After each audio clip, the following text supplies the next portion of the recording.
காவிரி நீர் திறப்பு மேகதாது பிரச்சினையை விவாதிக்க வலியுறுத்தல். நாடாளுமன்ற இரு அவைகளிலும் திமுக இன்றும் நோட்டீஸ்.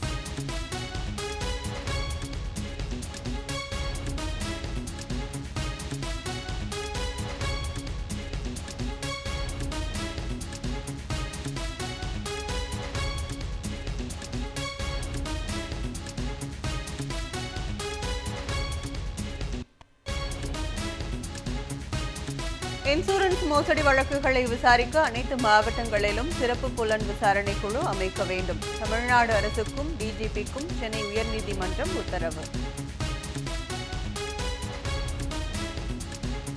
இருசக்கர வாகனத்தை நிறுத்தாமல் சென்ற இளைஞரை லத்தியால் சரமாரியாக தாக்கிய போலீசார்.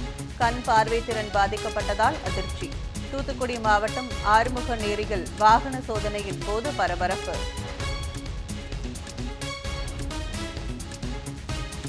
நெல்லை மாநகராட்சி கூட்டத்தில் விசில் ஊதிய தாவேக கவுன்சிலர். விதிகளை மீறிய உறுப்பினரை சஸ்பெண்ட் செய்து மேயர் அதிரடி உத்தரவு.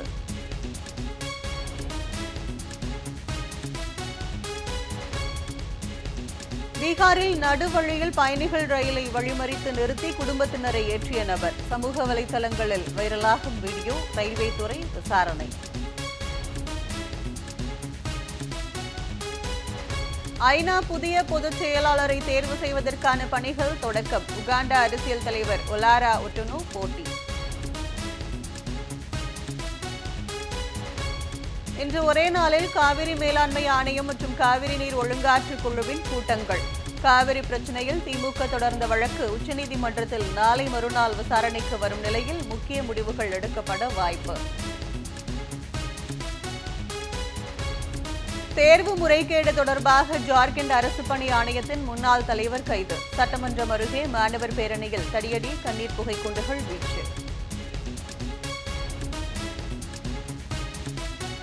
ஒன்றிய அரசு ஊழியர்களுக்கு பழைய ஓய்வூதிய திட்டத்தை அமல்படுத்தும் திட்டம் இல்லை. மாநிலங்களில் அமல்படுத்துவது அந்தந்த அரசுகளின் கொள்கை முடிவுக்கு உட்பட்டது என ஒன்றிய அரசு கைவிரிப்பு. பழனி கோயில் மடத்தின் 150 கோடி ரூபாய் மதிப்பிலான இடத்தை பாஜக நிர்வாகியின் மனைவி ஆக்கிரமிப்பு. விதிகளை மீறி 99 ஆண்டுகளுக்கு குத்தகைக்கு விடப்பட்ட நிலத்தை மீட்க கோரி உயர்நீதிமன்ற கிளையில் வழக்கு. டாஸ்மாகில் கூடுதல் விலைக்கு மது விற்பனை. தட்டி கேட்டவரை ஊழியர்கள் சரமாரியாக தாக்கியதால் பரபரப்பு.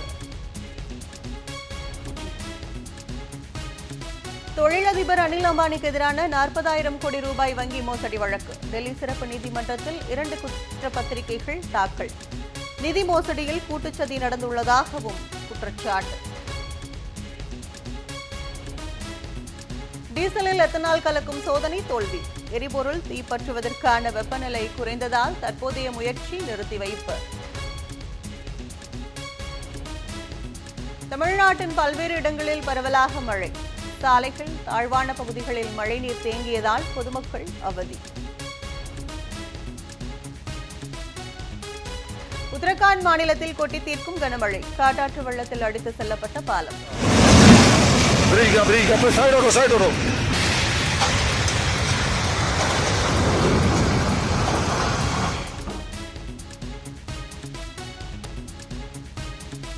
கனடா ஓபன் டென்னிஸ் தொடர் விறுவிறுப்பு. போலந்து வீராங்கனை இகா ஸ்வியாடெக் அரையிறுதிக்கு முன்னேற்றம்.